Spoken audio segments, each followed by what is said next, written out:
àwọn àfáà ń lọ sílé kéwú every year wọ́n máa bọ́ ìta. Ìjọba ò jáde kó interview wọn wípé what is your aims about ilé kéwú?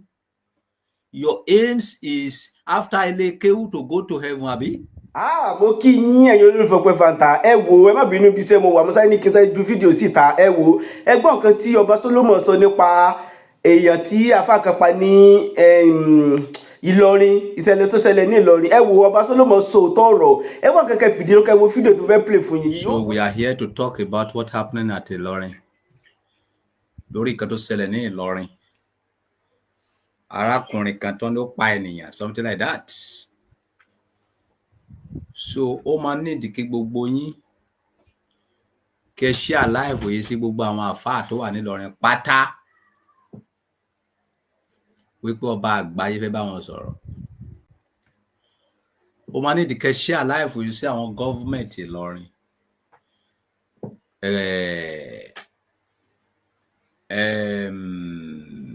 Governor Ìlọrin, ọba Ìlọrin, gbogbo ará ìlú Ìlọrin àti àwọn ọlọ́pàá ọ̀tẹlẹ̀múyẹ́ Ìlọrin àti gbogbo ènìyàn orílẹ̀-èdè Nàìjíríà pátá àti president wa ẹ send live yìí sí wọn wípé ọba àgbáyé fẹ́ bá wọn sọ̀rọ̀. Ẹ̀yin tẹ́ wà ní TikTok ẹ double tap. Ẹ̀yin tẹ́ wà ní YouTube ẹ share live yẹn. Ẹ̀yin tẹ́ wà ní Facebook ẹ share live. Ẹ̀yin tẹ́ wà ní Instagram ẹ share live. Torí ọ̀rọ̀ tí a fẹ́ sọ yìí ó máa taba ilé, ó máa taba oko. Iṣẹ́ tí a pè wá sí la fẹ́ jẹ́ yìí. Ọba àgbáyé ò kí ṣàdédé sọ̀rọ̀ àfi tí wọ́n bá pè wá sí. So àkórí ọ̀rọ̀ wa lénìí ni wípé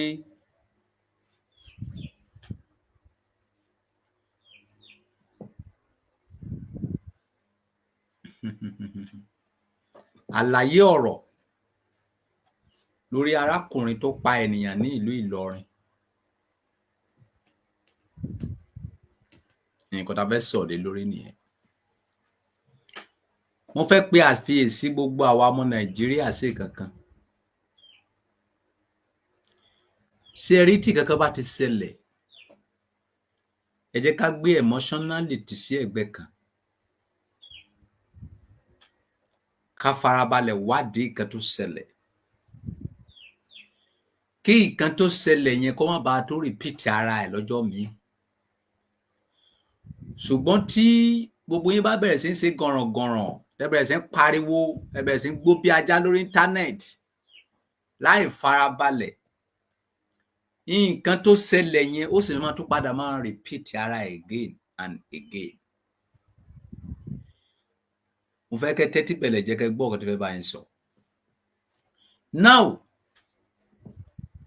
ìròyìn tó jáde ni wípé arákùnrin kan pa ènìyàn. Ó kún wẹ́lẹ́wẹ́lẹ́. A dẹ̀ gbọ́ pé ọlọ́pàá ti mú. Ṣùgbọ́n nígbà táwa máa dé orí íńtánẹ́ẹ̀tì kan tá ń gbọ́ ni wípé ritualist ní ìkòkò bàbá ìsásùn and so on and so forth. Tẹ́ bá sọ pé ritualist ní àgbà. Ṣùgbọ́n ìjẹ́ àti ṣèwádìí lẹ́nu arákùnrin yìí, kí nìdí tó fi ṣe bẹ́ẹ̀ àti reason tó fi ṣe. Nígbà tí wọ́n ṣe interview lẹ́nu arákùnrin yìí, nǹkan tí mo gbọ́ tí arákùnrin yìí sọ lórí interview tó ń ṣe fún ni wípé ó ní arábìnrin yìí wá sílé òun lóòótọ́. Ó ní nígbà tí arábìnrin yẹn dé, mi ò mọ nǹkan tó sọ pé ó ṣẹlẹ̀ láàrin yẹn sá. Ó ní arábìnrin yẹn kú sílé òun. Ó ní ẹ̀rù wá bà òun pé báwo ló ṣe fẹ́ sọ fáwọn ènìyàn. Ó ní nǹkan tó fà á tóun fi kún wẹ́lẹ́wẹ́lẹ́ nìyẹn.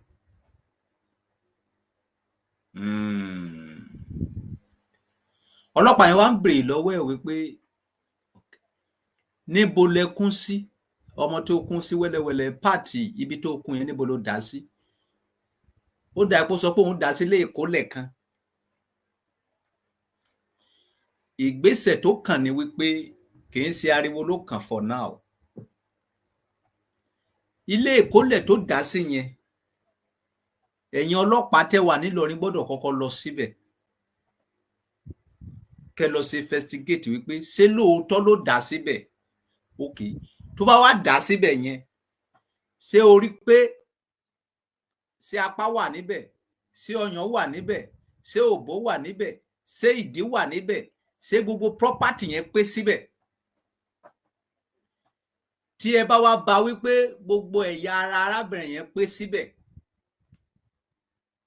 ó ṣeé ṣe kó jẹ́ pé nǹkan tí arákùnrin yẹn sọ ló ṣẹlẹ̀ lóòótọ́. Torí kò sí ìlàlọ́yẹ̀ ní ìlú Nàìjíríà wípé téèyàn bá kú sílé ẹ wípé ìgbésẹ̀ báyìí ló gbọ́dọ̀ gbé láti fi gbára ẹ sílẹ̀, ẹ̀rù lè bá lóòótọ́ kó ṣe bẹ́ẹ̀.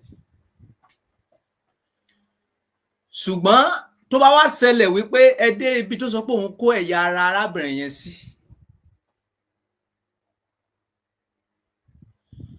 tí ẹ ò bá orí níbẹ̀, tí ẹ ò bá apá níbẹ̀, tó jẹ́ pé ọyàn nìkan lẹ bá níbẹ̀, investigation máa tún tẹ̀síwájú pé arákùnrin ẹni ẹ dá nǹkan yìí síbí yìí, a ò bá orí, a ò bá apá, ta lẹ tà fún, àwọn wo ló ń rà lọ́wọ́ yín, àwọn wo ló ń fún ẹ ní inspiration yẹn tó fi ń ṣerú kan báyìí. Láti bẹ̀ àwọn àṣírí mi àtútú. Ṣùgbọ́n nígbà tí gbogbo yín tí ẹ ò ṣèwádìí kankan, tí gbogbo yín bẹ̀rẹ̀ sí ya sórí íńtánẹ́ẹ̀tì, ritualist ni, apànìyàn ni, ìkòkò bàbá ẹ̀ sásùn, that thing cannot help all of us, man. Ojú ìwòye méjì tí mo fi wò nìyẹn. Ó ṣeé ṣe kó jẹ́ pé arábìnrin yẹn kú sọ́dọ̀ ẹ̀ lóòótọ́. Kí ni investigation tá ti ṣe? Tó bá yẹ pé arábìnrin yẹn kú sọ́dọ̀ ẹ̀ tó dẹ̀ kún lóòótọ́, ó máa jìyà ẹ̀ṣẹ̀ ẹ̀ náà. But ó máa hàn sí gbogbo ẹ̀dá lójú wípé kì í ṣe pé ó fẹ́ fi ṣe ritualist o, torí ti ìbẹ̀rù wípé arábìnrin yẹn kú sọ́dọ̀ ẹ̀ ló ṣe kún. Tó bá wá jẹ́ wípé ẹ̀yà ara obìnrin yẹn ò pé níbi tó sọ pé òun lọ dá sí, á lè jẹ́ kí àṣírí àwọn ẹlòmíì náà tú wípé ókè o, ta ló ń ta fún, ta ló ta orí fún, ta ló ta apá fún, ta ló ta ìdí fún, àwọn wo ló ń rà lọ́wọ́ ẹ. Tí ẹ ò bá ṣe proper investigation according to the Encyclopedian, nǹkan yìí sì máa repeat ara ẹ̀, ó sì máa repeat ara ẹ̀, ó sì máa repeat ara ẹ̀. Mo dẹ̀ ti sọ fún ẹ̀yin ọmọ Nàìjíríà, kì í ṣe gba 100, kì í ṣe gba 1000, wípé kò sí nǹkan tó ń jẹ́ wípé ẹ lọ gún orí ènìyàn mọ́ ọṣẹ, ẹ lọ gé ẹyàn kẹ́gún mọ́ ọṣẹ, ẹ lọ gé okó ènìyàn kẹ́gún mọ́ ọṣẹ, ẹ lọ gún ìdí ènìyàn kẹ́gún mọ́ ọṣẹ wípé ó máa ṣiṣẹ́. Mo ní ẹ̀kan ń wèsì ẹ̀mí ara yín ni, kò kí ni yóò work ṣe. You are just killing yourself this generation. Kò sí nǹkan tó ń jẹ́ bẹ́ẹ̀. Lẹ́yìn yẹn, tẹ́ bá ti wá ṣe investigation yìí tán, tẹ́ bá ti wá mọ̀ wípé now arákùnrin yìí lọ ń ta ni, ìgbà ẹni gbogbo yín máa ẹ̀sọ́ wá bọ́ síta tẹ́ máa sọ pé ritualist, apànìyàn, something like that. Ṣùgbọ́n tó bá jẹ́ pé ẹ ṣe investigation, tẹ́ bá wá rí pé arákùnrin tó pé obìnrin yẹn kú sílé ẹ̀, òun ló fà tó fi kún wẹ́lẹ́wẹ́lẹ́, another case tó nìyẹn. But ẹ farabalẹ̀ kẹ́ ẹ ṣe investigation yìí dáadáa kí irú kan báyìí kó má bàa wáyé, because tó bá yẹ pé ó ń ta ni, àwọn tó wà nídìí kinní yìí wọ́n sì máa pọ̀. Kó má bàa di wípé lọ ń fókọ̀sì ẹnìkan tó jẹ́ wípé àwọn abàmì ẹ̀dá wọ́n sì wà lẹ́gbẹ̀ẹ́ kan. That is one aspect. The second aspect, ẹ̀yin àfáà tí ẹ wà lórí internet, ẹ lọ ṣọ́ra yín. Àwọn wáàsí orí burúkú tí ẹ máa ń ṣe lórí internet, ó lè lead àwọn ọmọ kékeré sí ritualist.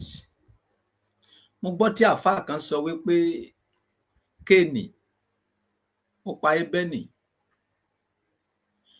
wípé lẹ́yìn yẹn Éfà ò bí ọmọ kankan mọ́, wípé nítorí náà gbogbo àwa ọmọ ìran Ádámù apànìyàn ni wá.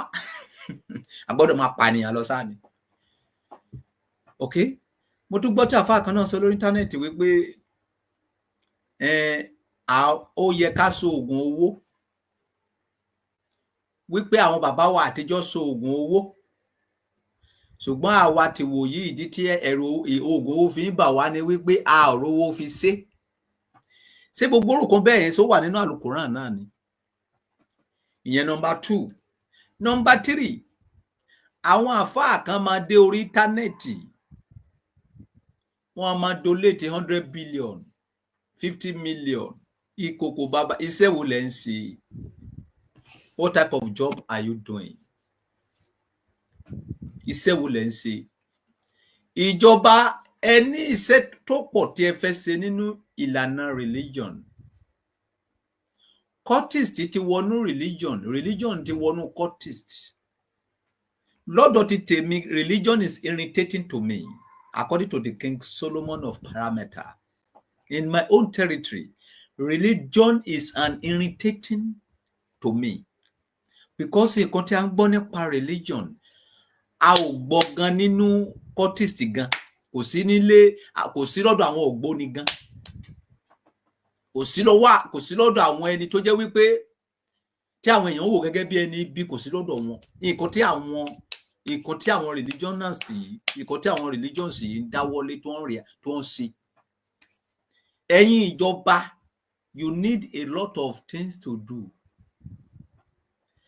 Ṣùgbọ́n gbogbo eléyìí táwa ń sọ yìí, a kàn jam talk lásán ni. Ìjọba gan tó fẹ́ ṣe dáadáa sáàárín ìlú, irú èèyàn wo lẹ̀yin fúnra yín jẹ́? Who are you people? Jìbìtì dájọ́ olè, jìbìtì wàásù fólè, ó ti pakasọ, ó ti rúnjú pọ̀. What in this Nigeria, tí bá ti jí láàárọ̀, ìgbàkígbà tí bá ti wo kó tó ṣẹlẹ̀ Nàìjíríà, òun mi kí kú, òun mi kí máa wà láyé. Òun mi kọ́ lọ́n ti pa mí. You people are irritating me. Ní ìlú tó súnmọ́ àlìjánà tó jìnnà sí iná, ẹ wá ń bẹ́ orí ènìyàn, ń pa ènìyàn bẹ́ẹ̀ tó ń pẹran. Nígbà tán ti lè máa pa èèyàn nílùú Ìlọrin, ìlú àwọn àfáà tó dẹ̀kùn kọ́, kí lẹ fẹ́ máa ṣe níbẹ̀? Anybody ò save mọ́. Ìlú tó yẹ kẹ́ fi àpẹẹrẹ lélẹ̀ fún gbogbo àgbáyé,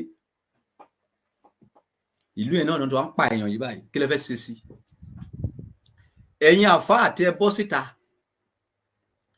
tẹni K1 The Ultimate máa kú torí pé ó ganu sí yín, ó yá ìbẹ̀rẹ̀ sí ń rọ̀jò ìpèlé àfáà tó pààyàn ilé orí báyìí.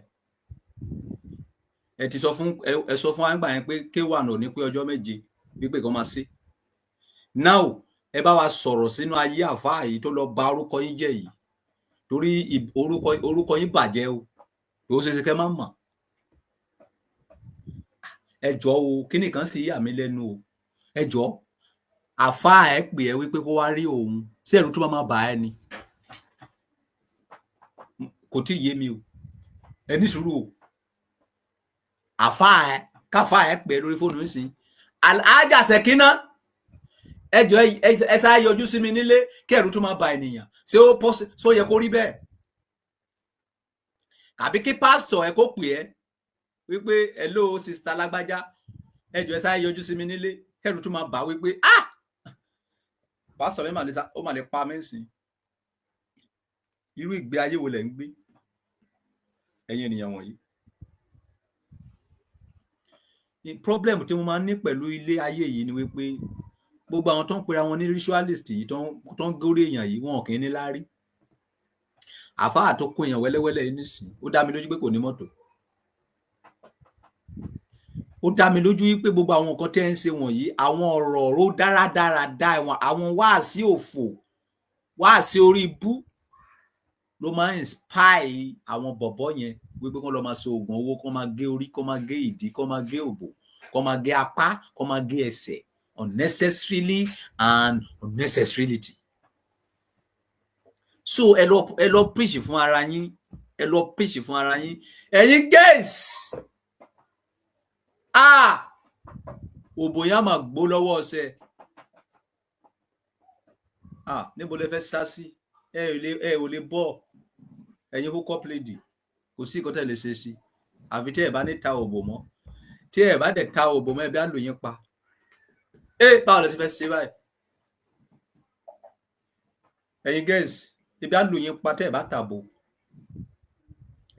ẹ lè bọ́ lọ́wọ́ ká máa gé yín ká máa gé ẹsẹ̀ yín ká máa gé ìdí yín ká máa gé òbò yín báwo lẹ ṣe fẹ́ ṣe ebi á lù yín pa láì ta òbò báyìí hookup lady ò lè stop ẹ̀yin gẹ̀ẹ́sì báwo lẹ ṣe fẹ́ ṣera yín sí torí kò ẹ gbọ́dọ̀ ṣe sá torí ilé tó pọ̀jù nínú yín tó sí ṣọ́ọ̀bù wáìnì tó sí ṣọ́ọ̀bù kígbá iṣẹ́ hookup ilẹ̀ fi sí báwo lẹ ṣe fẹ́ wá ṣe báyìí ó máa ní ìdíkẹ́ lọ dá áàpù kan sílẹ̀ áàpù yẹn máa ní hashtag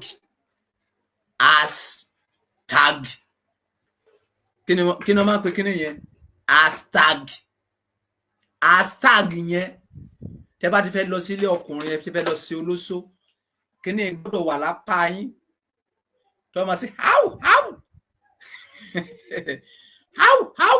so anyway tẹ́ bá wà wọ́n sọ how ṣe hashtag ni wọ́n máa ń pè kí ni báwo kàbí kí wọ́n máa ń pè kí ni ṣe tracker ni is it tracker or hashtag tó wọ́n lè máa track èèyàn ṣé ó possible kí wọ́n track èèyàn how do they please ẹnìkan wá láwọn lọ́yẹ̀ mi ò gbóyìnbó débẹ̀ ṣé hashtag sẹ́wọ̀n pé tó bá gbé mọ́tò jáde sẹ́wọ̀n pé o lè track mọ́tò ẹ̀ do you understand my medility ṣé ẹ ń gbádùn àlàyé mi yẹn sẹ́wọ̀n pé tí wọ́n bá gbé mọ́tò jáde tí wọ́n bá jí mọ́tò yẹn sẹ́wọ̀n pé wọ́n lè track yẹn so báwo lè wọ́n ṣe lè track èèyàn ṣé ó tracker yes so possible kò fi tracker sára ènìyàn is it possible ṣé ẹ̀yin tẹ̀kàwé ẹ bá mi ẹ já mi tán so possible kò fi tracker sára ènìyàn they should go and look for job ta ló sọ̀rọ̀ yìí Àrólé Odùduwà iṣẹ́ wo náà fẹ́ wá ó dà pé ẹ̀mọ iye tó ń gbà lédè káwọn lédè sí iṣẹ́ sálárì wo náà fẹ́ wá sálárì wo náà fẹ́ wá iṣẹ́ ìjọba wo náà fẹ́ wá tó fẹ́ fún wọn ní 100,000 lóṣù tó fẹ́ fún wọn ní 200,000 lédè àwọn arábìnrin pa 500,000 wọn lè fi sẹ́ olóṣèlú lẹ̀ mọ́ wọn lè jáwọ́ o kò sọ̀rọ̀ o gbàgbé o ẹ̀kan tọrọ ayé ni o òṣìṣẹ́ tó fẹ́ ṣe tó fẹ́ pay wọn mọ́ o because per night 200,000 àwọn míì gbé 500 àwọn míì 1 million àbí kò yé wọn ò lè jáwọ́ so kí la lè fi ràn wọ́n lọ́wọ́ táyé wọn ò ní fi tó wọn ní máa fi bẹ́ orí wọn torí wọn ò lè stop iṣẹ́ hookup yìí tó bá jẹ́ wípé kò sí iṣẹ́ hookup ní gbogbo àwọn ladies yẹn gan ti kú tán already òwò wọn ti lùgbàdì ayé tẹ́ bá wọ ìgboro lọ ẹ wo àwọn ọmọ tó kọ́ṣẹ́ tailor tó kọ́ṣẹ́ hairdresser wọ́n máa wà ní ṣọ́ọ̀bù látàárọ̀ di alẹ́ wọn ò ní rí customer 80% of àwọn ladies tó wà ní Nàìjíríà hookup náà ṣe àwọn tẹ́ ń wò gẹ́gẹ́ bí big woman gan nígboro àwọn yẹn náà ń pè ní international hookup ó ní ìdíwé táwọn yẹn fi ṣe tiwọn international hookup so ọ̀nà wo la lè gbà ràn wọ́n lọ́wọ́ débi wípé tó bá lọ sí hookup wọn tó jẹ́ wípé a máa track wọn hashtag àbí kí ló ń pè hashtag ṣé mo pè dáadáa ṣé hashtag ní ọ̀nà nǹkan ẹ̀kọ́ tá a lè ṣe mọ́ nìyẹn tá a lè fi ran àwọn arábì lọ́wọ́ wọn ò lè stop hookup o àwọn ilé ti sign o because that is only option that they are eating now option kan tó ní mọ́ nísìnyí láti fi survive nínú ayé yìí kò síṣẹ́ àwọn tó ṣiṣẹ́ ìjọba gan nínú wọn eléyìí tó pọ̀ jù ní wọ́n ṣe hookup after tó bá dé láti ibiṣẹ́ lọ́sàn-án láago 6 wọ́n sá lọ sí jámàjámà so kó má bàa pa àwọn ọmọ yín tán ọ̀nà wo la lè gbà ràn wọ́n lọ́wọ́ ọba don't trust yourself sir àìnú àwọn èèyàn yìí ń ṣe mí nígbà tí yóò ṣe ránṣìn tẹkùn mú orí olórí tẹkùn wẹ́lẹ́wẹ́lẹ́ afar by the matter so nǹkan tó yà mí lẹ́nu ní kéèsì yìí pọ̀ ẹ wo ojú àfáà yẹn bó ṣe fáìn ẹ wo àfáà yẹn bó ṣe cool ṣé èèyàn lè pẹ́ dìyẹ sá alóore rẹ̀ mí lẹ́kùn sọ̀rọ̀ ìgbà tí kéènì máa pa é bẹ́ẹ̀nì ṣé àárọ̀ ayé ni àbọ̀sán ayé tàbí ìrọ̀lẹ́ ayé ti bàjẹ́ láti bẹ̀rẹ̀ ayé wá kò sí nǹkan tó jópin ayé gbogbo nǹkan tó ṣẹlẹ̀ láyé ìsìn ó ti ń ṣẹlẹ̀ láti ayé àtijọ́ láti bẹ̀rẹ̀ ayé wọ́n ti apànìyàn ti wà láti bẹ̀rẹ̀ ayé ẹ̀yin gẹ́ẹ̀sì wọ̀nyí ẹ jọ̀ọ́ tó Ọlọ́run jẹ́ kí n fún yín ní advice tẹ́ máa lò. Anybody tó bá ti fẹ́ gbé ẹni kó send the identity ẹ̀, ó jẹ́ driving license ẹ̀ ló máa send ní o. Tí ò bá ti send ẹ lọ sí gúrùpù. Tí ò bá ti lè send the identity ẹ̀ má lọ.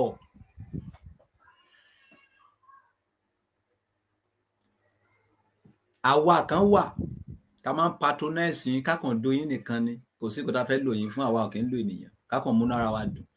Ṣùgbọ́n àwọn tó ń pa yín yìí, torí tí àwọn tó ń pa yín yìí, ẹ lọ wá gbọ́n ta sí ọ̀rọ̀ ara yín. Kì í tiẹ̀ tó wá ń ṣe hook up nìkan gan, boyfriend and girlfriend ńkọ́.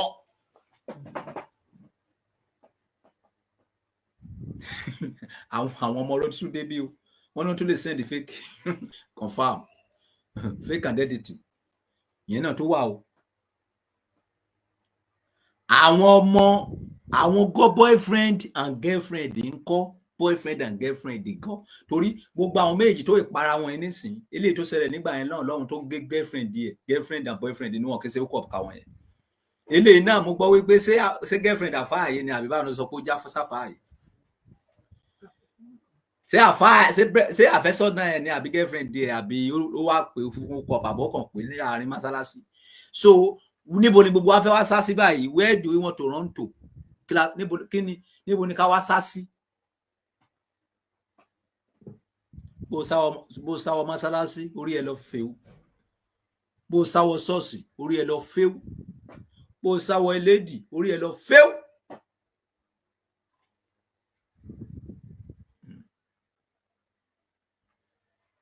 Ó mà ṣe o.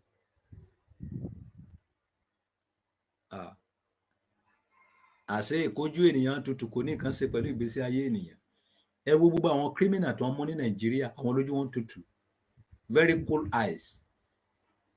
Gbogbo àdìyọ tó ti mú kírímìnà ní Nàìjíríà, mi rẹni tójú ẹ lébi tèmi yìí, mi rẹni tójú ẹ yí àìhàn náà bójú mi yìí náà. Irú àwa ìlú ẹ ká máa ṣèkà, ẹ rójú mi ni ẹ máa wo iná nínú ojú mi náà. Àwọn cool people, àwọn gentle people, àwọn tó jẹ́ pé tẹ bá rí láàrin ìlú wo tí gbogbo ayé bá tẹ̀ ń ṣèkà ẹ̀ tẹ́ lè ro kan ẹ̀ka sí láyé, àwọn yẹn ló wá ń ṣe bàbá ńlá ìkà, àwọn pretender people. Ẹ jọ̀ọ́ tó Ọlọ́run, ẹ jẹ́ ká máa ké sára. Téèyàn bá tiẹ̀ máa kú kó kúkú orí ẹ̀ sílé, ẹkú gbígbóná káì láìsẹran, kò gé orí ọmọ lọ́mọ, gé òbú ẹ̀ lọ́tọ̀, gé ẹyàn lọ́tọ̀, gé ìdí lọ́tọ̀, gé. God, man, is very irritating, man. Very irritating. Very irritating. Very irritating. Very irritating. Oh! I must say. When? No problem. Ẹ̀yin ènìyàn, ayé náà lẹ ti rí yẹn o. Bíbélì bá yín sọ̀rọ̀ o, ká mẹ́kà fún wọn. Mẹ́kà 7:5 ká fún wọn, kàbí kó ká mẹ́kà 7:5 ló máa jẹ́ àbí 5:7 sá. Bíbélì ti já yín sí tipẹ́ ilẹ̀ ìjára yín o. Ẹ lọ sí ìwé Míkà orí 7 ẹsẹ̀ 5. Ẹ ká gbọ́ ọ̀kọ́ tó sọ. Míkà chapter 7:5 ó sọ̀rọ̀. What are we going to do in Nigeria now ọba àgbáyé wa? Olórin sórí ẹ̀ ni. Nàìjíríà ti fèlè yín, ìjọba Nàìjíríà ti fèlè yín. Míkà 7:5. Míkà 7:5 kí ló wí? Ẹ má gba ọ̀rẹ́ kan gbọ́. Ẹ má gba ọ̀rẹ́ kan gbọ́, ẹ má gba boyfriend kankan gbọ́ o, ẹ má gba girlfriend kankan gbọ́ o. Ẹ má sì gbẹ́kẹ̀lé àmọ̀nà kan. Ẹ má gbẹ́kẹ̀lé president kankan o, ẹ má gbẹ́kẹ̀lé governor kankan o, ẹ má gbẹ́kẹ̀lé ọ̀gá sójà kankan o, ẹ má gbẹ́kẹ̀lé ọ̀gá ọlọ́pàá kankan o, ẹ má gbẹ́kẹ̀lé IG kankan o, ẹ má gbẹ́kẹ̀lé pastor kankan, àfáà kankan, wòlíì kankan, ọba kankan o, ẹ má gbẹ́kẹ̀lé àmọ̀nà kankan o. Sáré. Pa ilẹ̀kùn ẹnu rẹ mọ́ fún ẹni tó sùn ní òkun àyà rẹ. Ìyàwó ẹ, ó lọ́rọ̀ tó lè bá sọ o, ọkọ ẹ ó lọ́rọ̀ tó lè bá sọ o, pa ẹnu ẹ mọ́ lọ́dọ̀ ẹni tó sùn lé ọkàn aya rẹ o, kàwé síwájú. nítorí ọmọkùnrin ṣàìbọ̀wọ̀ fún bàbá. ọmọkùnrin ti ṣaláìbọ̀wọ̀ fún bàbá o. ọmọbìnrin sì dìde sí ìyá rẹ̀. ọmọbìnrin dìde sí ìyá ẹ̀. aya ọmọ sí ìyá ọkọ rẹ̀. aya ọmọ sí ìyá ọkọ rẹ̀. ọ̀tá oníkúlùkù ni àwọn ará ilé rẹ̀. ọ̀tá oníkánukù ni àwọn ará ilé ẹ̀. ó tó. nǹkan tí iPhone máa dá ilẹ̀, nǹkan tí iPhone 16 máa dá ilẹ̀. àwọn ìjọba ti fèlè yín ti pẹ́, ẹ máa bèrè pé lọ́nà wo. á tó ọdún mélòó tíjọba ti ń bá Boko Haram jà. ẹ ò bèrè lọ́wọ́ ara yín, oyè yóò sí lọ síbẹ̀, ẹ̀yin ò kí ń think. ẹ gbórúkọ tán pé ìjọba ni ìjọba amúnimóògùn. á tó ọdún mélòó tí ìjọba ti àti Boko Haram ti ń jà. Tabage kéré sí àwọ 15 years. Kí ló tó wọn lè mú wọn?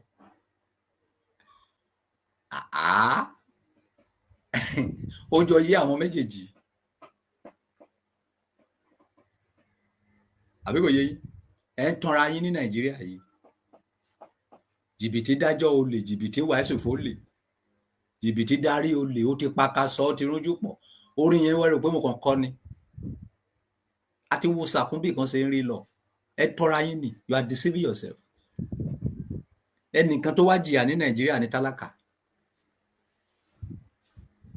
Ẹni tó wá jìyà ní Nàìjíríà tálákà nìkan ni. Ìyà ò kì í ṣe fólówó. Nǹkan tó lówó bá ṣe ní Nàìjíríà ṣe gbé ni. So kọ́lọ́mọ lọ kìlọ̀ fọ́mọ ẹ̀ kó sọ orí ẹ̀. Forí ẹ̀ sábẹ́ ilé ìyá àti bàbá. A ti ń gbé ní ayé ibi. Ayé rádaràda, ayé tí ò nítumọ̀. Kò sí èèyàn gidi nínú ayé, gbogbo wa lẹ hàn nà. Gbogbo wa lẹni bí. Nǹkan tó lúkánùkù máa jẹ ló ń wá. Àtàgbà àtọmọdé àti president àti governor àti ọba ìlú àti ìjòyè àti pastor àti wòlíì. Nǹkan tí everybody fẹ́ jẹ ló ń wá. Nǹkan tí everybody fẹ́ jẹ ló wá. Ìgbésí ayé oníkálukú kò kàn anybody. Face your life. Ẹnìkan ò lè jà fún Nàìjíríà. Àfi kí Nàìjíríà jà fara ẹ̀. Face your family. Kí ló wọ́n rántí gbogbo kọ́ máa gé orí èèyàn, kọ́ máa fi èèyàn sówó, kọ́ máa sọ oríṣiríṣi. Torí wípé àwọn ìjọba yín kò ráyè tẹ ará ìlú. Wọ́n máa òtítọ́, wọn ò ní sọ. Àwọn àfáà ń lọ sílé kéwú every year wọ́n máa bọ́ ìta. Ìjọba ò jáde kó interview wọn wípé what is your aims about ilé kéwú? Your aims is after ilé kéwú to go to heaven, àbí? So ṣé ilé ayé ṣẹ́kẹ̀jì àkú ni? Ṣé ẹ̀rí jẹun nílé ayé ni? Iṣẹ́ wo lẹ pèsè fún àwọn ọmọ ilé kéwú after tán bá jáde ilé kéwú? Ìlàlọ́yẹ wo lẹ fún wọn? Kí ni aims yín lórí Bible school? After tí àwọn ọmọ bá ti jáde Bible school, ẹni kan lọ máa ṣe pastor, kan máa lọ máa yájú ilé kiri, kan lọ máa wàásù ìhìnrere, kan bá lè wọ̀jọba ọ̀run. What are the jobs that you provide for them? Kí ni iṣẹ́ tí ẹ pèsè sílẹ̀ fún wọn tó fẹ́ ṣe? Ju pé kán máa pànìyàn lọ, kán máa purọ́ fún àwọn èèyàn, kán máa gbájú ẹ̀, kán máa ṣe jìbìtì káàkiri. Ìjọba àráyè tara ìlú náà. Bọ́n ṣe máa jẹ, bọ́n ṣe máa mu, bọ́n ṣe máa gun jẹ́ẹ̀tì, bọ́n ṣe máa sẹ́ǹdì, bọ́n ṣe máa ṣẹ́ǹjì mọ́tò náà wà fún. Ìgbé ayé anybody ò kan anybody náà. Àwọn ẹnìkan tí ìjọba máa ń lágbára lórí ẹ̀. Tàbá rí tálákà kan tó sọ̀rọ̀ lórí íńtánẹ́ẹ̀tì. Sójà 100 lè bo bẹ́ẹ̀ sí kó lọ gbé. But kò ságbára lórí Boko Haram láti 15 years. Kò ságbára lórí kidnapper. Kò ságbára lórí àwọn pastor tó wàásù orí burúkú lórí íńtánẹ́ẹ̀tì. Kò ságbára lórí àwọn àfáà tó ṣe wáàsí orí bú lórí íńtánẹ́ẹ̀tì láti máa fi ba inú àwọn new generation jẹ́. Àwọn ìwàásù oògùn owó ní some month ago, àfáà kan wá sí orí íńtánẹ́ẹ̀tì, ó lóun ní tòun pò máa ṣe oògùn fáwọn ọmọ yahoo ní ìlú tó ní ọba tó níjòyè. Ó lóun ní tòun, ó lóun máa ń ṣe oògùn fáwọn ọmọ yahoo. Ó dẹ̀ sọ. A dẹ̀ níjọba wọ́n dẹ̀ mọ́ handle ẹ̀ ṣùgbọ́n òfin tó ń rè ní nísìnyí ni pé o gbọ́dọ̀ bú president, o gbọ́dọ̀ bú governor, o gbọ́dọ̀ bú IG. Tó bá ti bú wọn máa arrest yẹ, ibi tẹ́gun tí wọ́n máa ti máa ń lé nìyẹn. But nǹkan tó lè ba ìlú jẹ́ wọn ò ní focus yẹ. Don't believe in anybody. Believe in yourself. Okay? Face your life. Ẹ̀yin olóṣòwò yìí, ẹ̀yin hook up lady, ẹ fọpọlọ sí gbogbo ọ̀dọ́ bá bá ṣe. Ẹ má kàn lọ sílé any man anyhow. Okay? Ẹni tó bá ti kú tí ẹ bàjẹ́ nìyẹn. Tó bá fẹ́ yan girlfriend, any boyfriend tó bá sọ pé òun ò lè lọ mọ àwọn family ẹ, má lọ sílé ẹ̀. Tó bá mọ̀ pé ó fẹ́ fẹ́ mi, wá bá mọ́ mi, wá bá dáàdì mi, kí dáàdì mi mọ̀ ẹ́, kí ìyá mi mọ̀ ẹ́. Tí bá dẹ̀ fẹ́ wá sọ́dọ̀ ẹ, mo máa wá pe dáàdì mi wípé hello dáàdì, mo fẹ́ kọ́mọ yín wá rí mi lénìí. Wọ́n lè mọ̀ pé wọ́n ló pè é. Ayé yìí ti di ayé hànà. Àti ó ti dáyé rádaràda. Àti fẹ́yàwó ìsìnkú báyìí wàhálà. Àti lọ́kọ gan wàhálà. Kí boyfriend èèyàn pè èèyàn, kẹ́rù tó máa ba ènìyàn wípé àbò fẹ́ lò mí ni. Kí girlfriend èèyàn pè èèyàn wípé hello boyfriend, hello ọkọ mi. Wọ́n nà mí ní báyìí ẹnìkan ń ṣe, ẹnìkan nà mí, wá bá mi níbẹ̀ báyìí. Kí boyfriend kó tó máa wò pé ṣé kí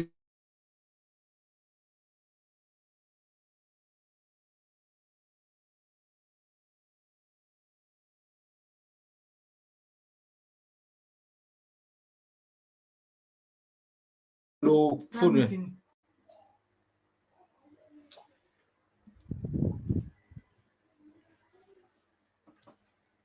Now, a ti fẹ́ lọ sí pele question and answer báyìí.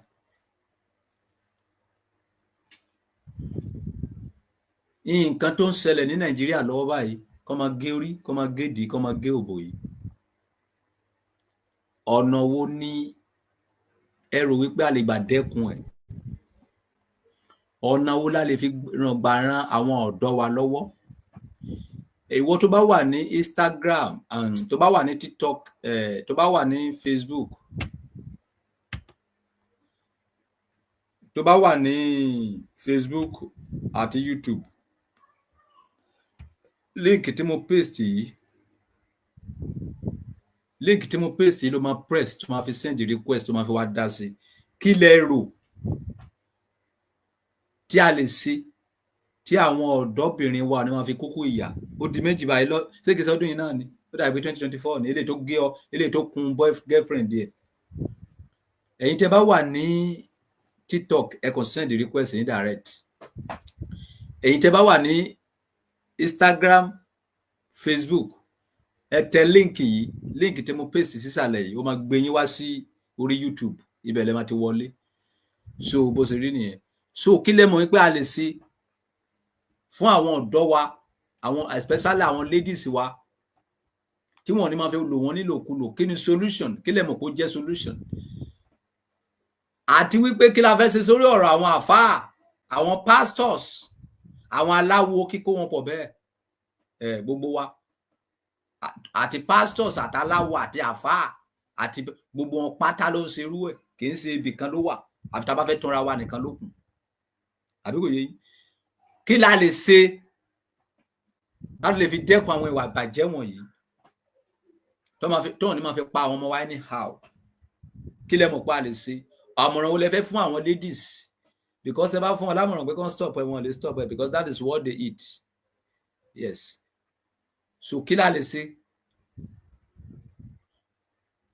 So ẹni tó bá fẹ́ wọlé ní YouTube, Instagram, Facebook, ẹ tẹ link tó wà nísàlẹ̀ yẹn, ó máa gbé yín wá síbi tẹ́ máa ti wọlé, kẹ́ lè wá dáhùn sí.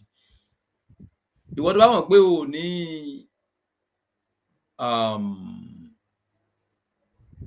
ṣé o ti fix tẹ̀ mọ́ fóònù ní àbí kí ló fix tẹ̀ mọ́?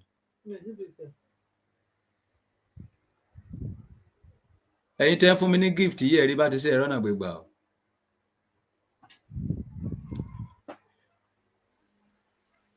Why Abidemi, you are blessed. Ọba Solomon Kuno of Ọba Àgbáyé, the truth man. Hello, Mr. Aromabi. Kí lẹ rò pé a lè ṣe sí ọ̀rọ̀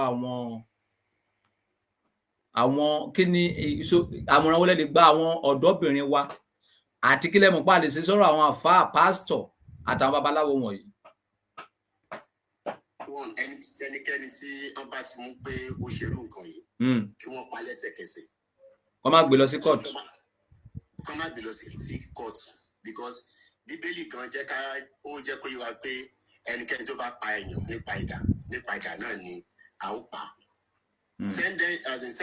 Sending them to court wọ́n pé máa send wọn lọ máa jail wọn ó máa lead sí another set of things. Wọ́n lè ní connection and they may have baba sale, but in the situation whereby immediately tó bá ti mú wọn tó bá ti pa wọn ó máa create fear sí ara àwọn ẹlòmíì tó bá ní irú intention yẹn. God bless you. So àwọn ladies wa kọ́ àmọ̀ràn wọlé fẹ́ fún wọn tó wọn lè fi kó sírù kan báyìí lọ́jọ́ mi. Sá àmọ̀ràn tí ń bá fún wọn ni pé kán try láti kí ọwọ́ ọmọ wọn bọ aṣọ. Ẹni tí ò bá dẹ̀ lè kí ọwọ́ ọmọ ẹ̀ bọ aṣọ kó try láti dira gẹ́gẹ́ bí ẹ ti máa ń sọ. Kán dira àbí? Bẹ́ẹ̀ ni sá. Ọ̀dà. Àṣẹ́kọ́lì ṣàṣẹ mọ̀ pé àwọn obìnrin yìí kan wà tó jẹ́ pé a kàn wù wọ́n ni ẹlòmíì wọ́n ti lò ó láìṣe pé wọ́n pa.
Wọ́n ní kẹ́ dira yín ladies.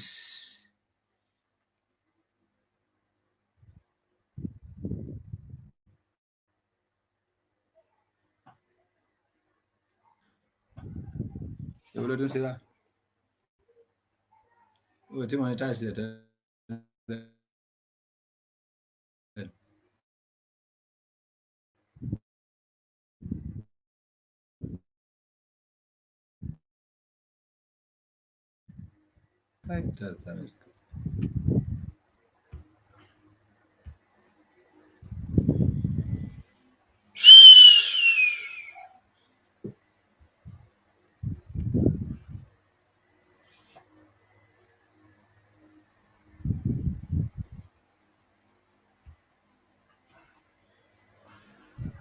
Now the network is okay. Now you can send your request on YouTube. Ẹ̀yin tí Facebook.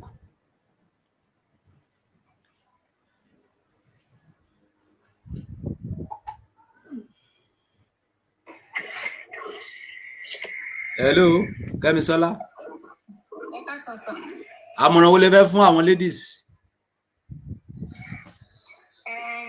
Àmọ̀ràn tí mi fẹ́ gba àwa tá jẹ́ obìnrin ni pé ẹni tí yóò bá mọ̀ rí bóyá social media anywhere tí èèyàn bá ti pàdé ẹ̀ èèyàn lè sáré máa tẹ̀lé èèyàn kiri àbí kéèyàn sáré drop number ẹ̀ because bí lady tí wọ́n pa báyìí sùn wọ́n náà fi nǹkan bá a sọ̀rọ̀ náà fi pè é báwo ló ṣe ní number ẹ̀ ṣe báwo ló drop number ẹ̀ fún ní social media so ẹni tí yóò bá mọ̀ rí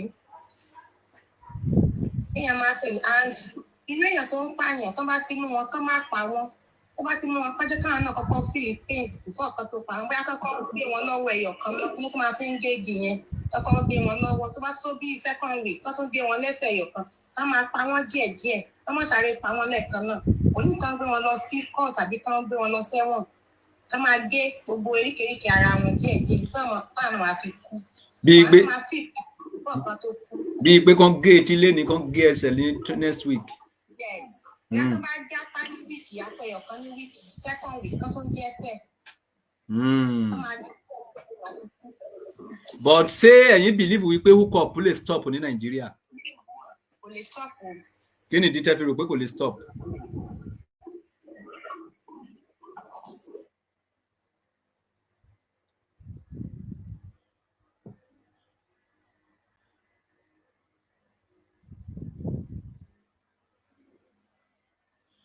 Ẹ̀yin tẹ́ bá fẹ́ wọlé ní YouTube àbí Facebook, mo máa paste link kan sìn.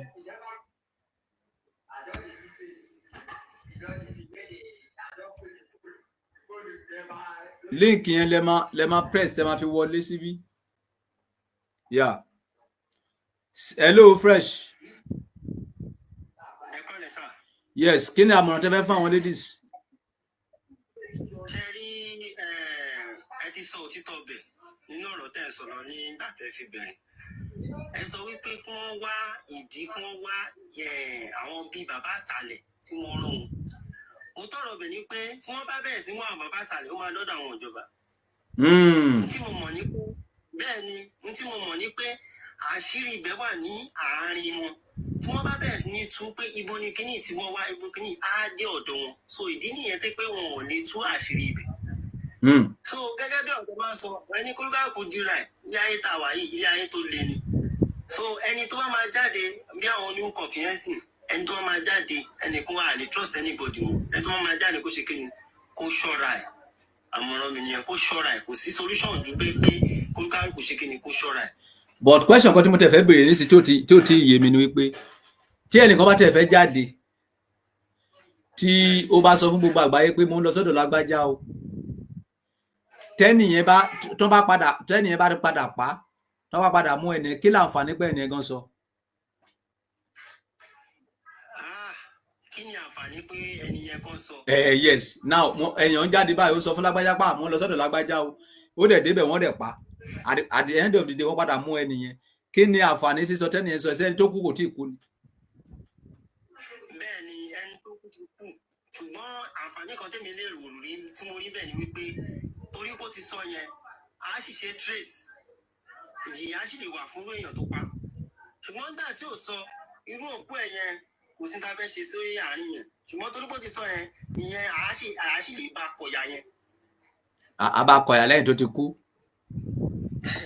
Ìyá sì ṣe kọ́ lẹ́yìn tó ti kú. Ó mà ṣe o. Ó dà. Ẹ̀yin tẹ́ wà ní Facebook tẹ́ wà ní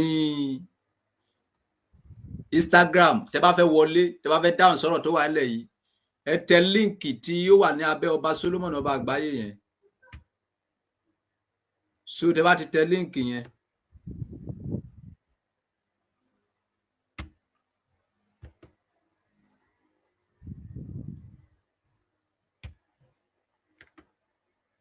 tẹ́ bá ti tẹ líǹkì yẹn máa gbé yín wá sí ibi tẹ́ bá ti wọlé ní YouTube.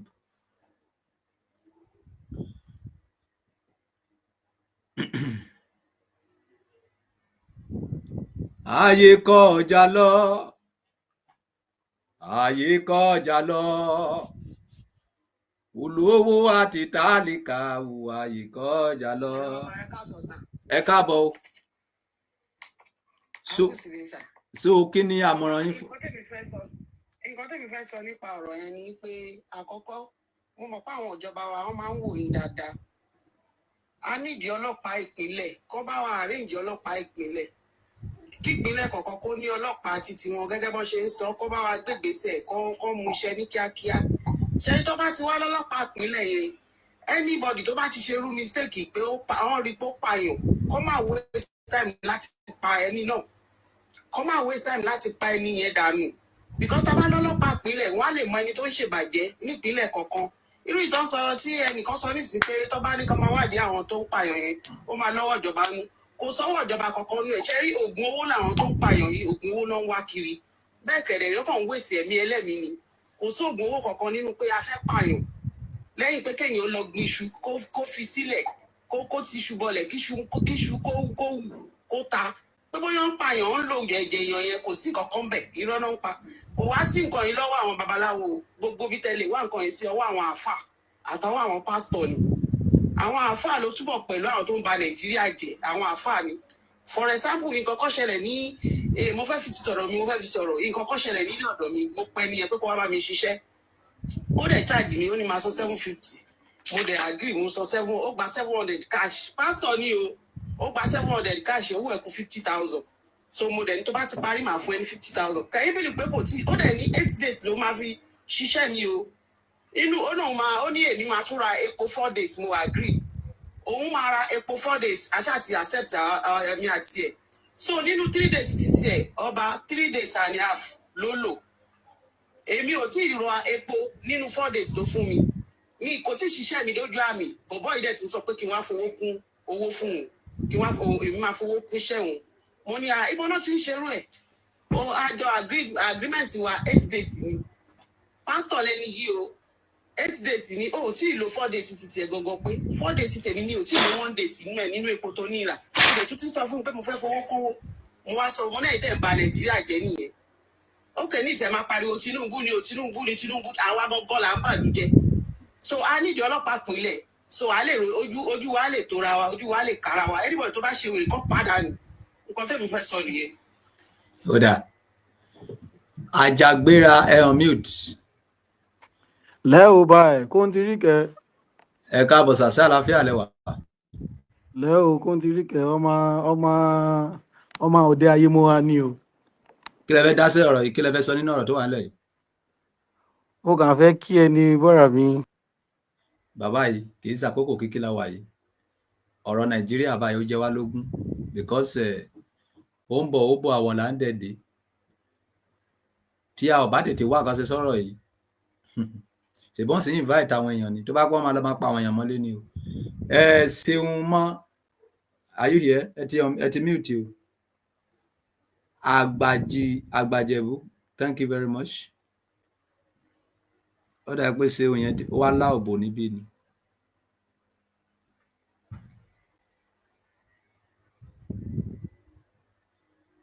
Hello.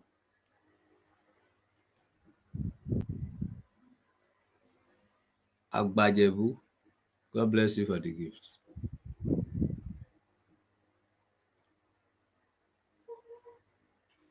Ẹni tó bá ti wà níbí nígbà tá a bẹ̀rẹ̀ program ni kó send request kó pè wọlé o. Agbajebu sáà máa bó lọ má yẹ kó dúró.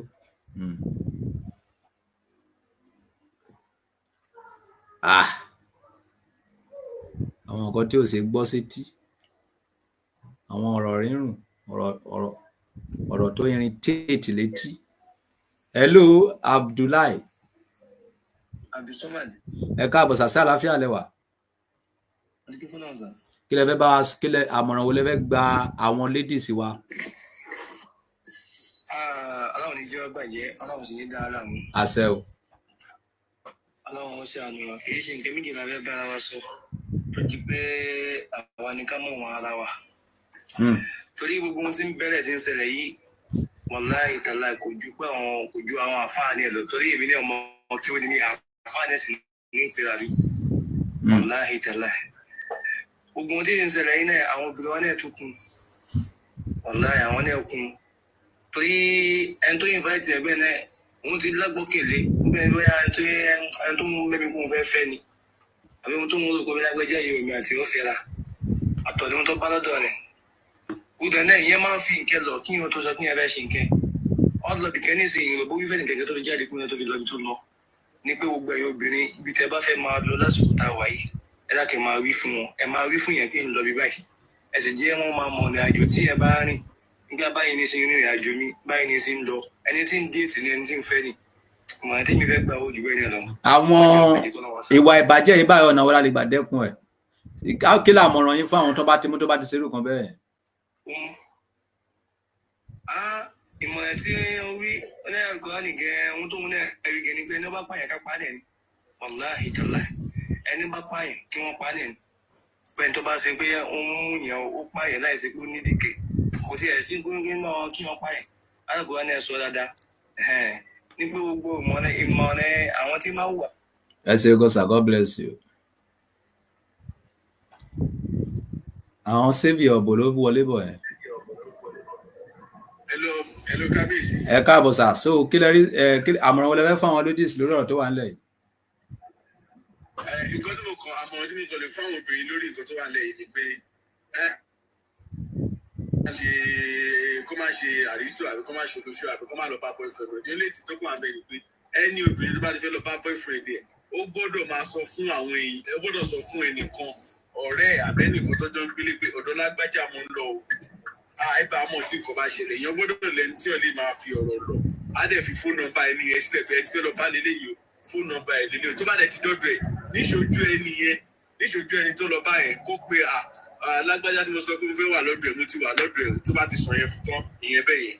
ṣé wàá rí èsì ọ̀rọ̀ tó yẹ kó máa ṣe fáwọn àwọn tó yẹ kó máa ṣe fáwọn tó bá pààyàn ni pé nígbà ayé Oyènúsì àti àwọn Aníní ìgbà tó fẹ́ pa wọ́n orí live television náà ti pa wọ́n gbé wọn sórí tẹlifíṣàn wọ́n fẹ́ ìròyìn tàgbàbà wọ́n á dẹ̀ sí dáàbò bò wọ́n tí wọ́n fi kú tán.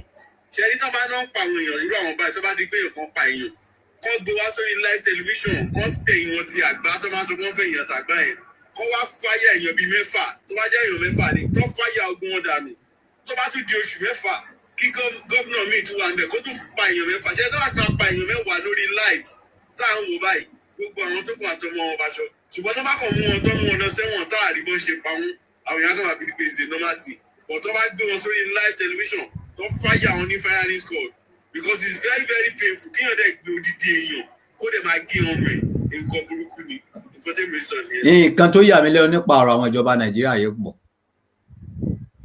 bí ènìyàn bá ṣe ìbàjẹ́ kí ló dé tó fi máa ń ṣe ìdájọ́ ẹ̀ ní kọ́nà tí wọ́n lè fi ìdájọ́ ẹ̀ kọ́ àwọn èèyàn lọ́gbọ́n kí ni ò tí ì yé mi.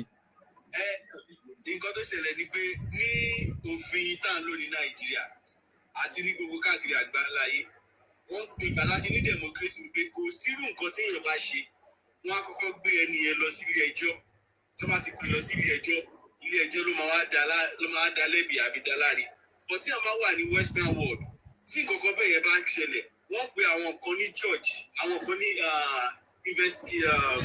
àwọn tó máa investigate àwọn yẹn ní àkọ́kọ́ lọ investigate kó tó di gbódọ́dọ̀ media àbí kó tó di gbódọ́dọ̀ anybody ní public táwọn yẹn bá ti investigate wọ́n á sọ pé òkè èsì ọ̀rọ̀ ká mú àwọn ọlọ́pàá ní èsì ọ̀rọ̀ ká mú bọ̀ bẹ́ẹ̀ ni pé gbogbo nǹkan tá a rí bí ni pé ẹni yìí pààyàn tó bá ti wá rí pé pààyàn wọ́n á sì wá gbé lọ sí court so evidence ló máa provide ní court pé iṣẹ́ tẹ ní iṣẹ́ owó iṣẹ́ tá à ń gbà nǹkan báyìí la ṣe àti kẹ́ni yóò pa o so ó wá kún fún judge láti máa sọ pé nǹkan báyìí ló máa dá nǹkan báyìí ló máa dá ní judge nílò òyìnbó tún pa àwọn kan tó ń pè ní jury irú ẹ̀yin tẹ́ jẹ́ bí ọba báyìí sí wọ́n máa pè yín tí nǹkan bá ṣẹlẹ̀ ládùúgbò wọ́n á pè yín bí ẹ̀yin tẹ́ jẹ́ ọmọ ìlú yẹn tẹ́ jẹ́ bí 10 wọ́n á ní kẹ́ máa ń gbé nínú nǹkan tẹ́ rí yìí o téèyàn bá ṣe nǹkan báyìí o nǹkan báyìí ló máa ṣe nǹkan báyìí ló máa ṣe wọ́n á ní kí ni ẹ̀yin mẹ́wàá yẹn lè máa jókòó pé ẹ pa ẹ má pa so judge wa máa lo discussion pé nínú nǹkan táwọn ènìyàn sọ wọ́n pa ènìyàn ní jury nínú nǹkan táwọn ènìyàn sọ yìí o nǹkan tó ṣe ni pé nǹkan tí gbogbo àjọ fọwọ́ lé ni pé kápá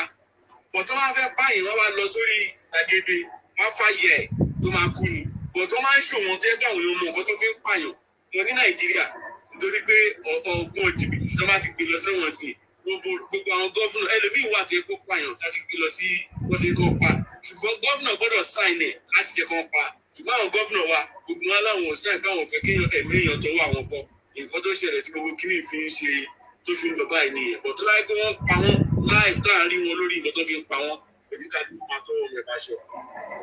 because anybody tó bá pààyàn ní Nàìjíríà tó bá ṣèdájọ́ ẹ̀ pé kán lọ pa ó yẹ kó wà lórí tẹ́lifà ẹni kí gbogbo ayé lè kẹ́kọ̀ọ́ lára ẹ̀ wípé nǹkan tẹ́ni ṣe yìí kò dáa so that àwọn èèyàn láti bẹ̀ wọ́n á lè repent. bẹ́ẹ̀ni ní Amẹ́ríkà sí wọ́n ní kíní kan wọ́n ní tébù kan báyìí wọ́n ti ṣe iṣẹ́ àyẹ̀sìn Trump